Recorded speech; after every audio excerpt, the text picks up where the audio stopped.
Well, I think organizations like the NatFed are excellent conduits through which information flows in both directions.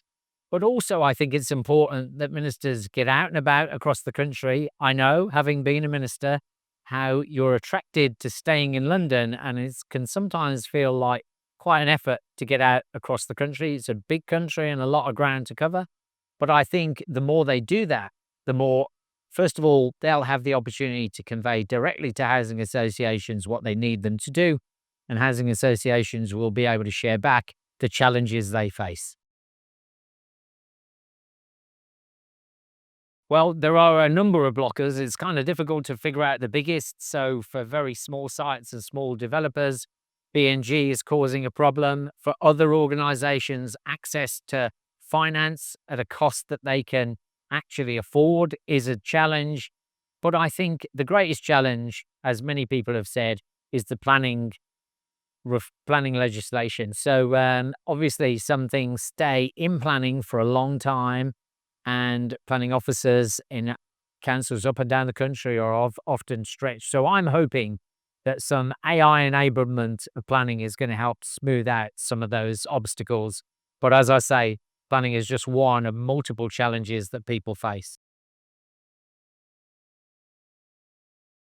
I would say the biggest problem facing housing associations will be how they manage data.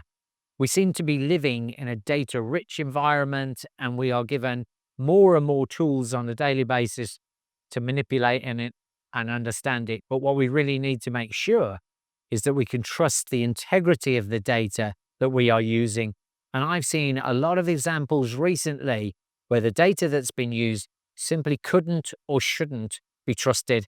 And so if you're putting bad information into your system and then using that to base decisions on for planning for the short, medium, and long term, then you're going to come unstuck. So make sure you robustly test the integrity of your data. And I think we'll be in a better position for that.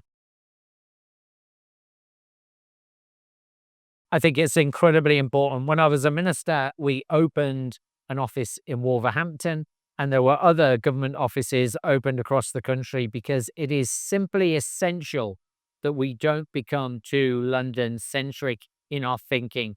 There is a wider area of influence that we need to consider and reach out to places right across the country. So, an event like the Housing Innovation Show in Birmingham is priceless.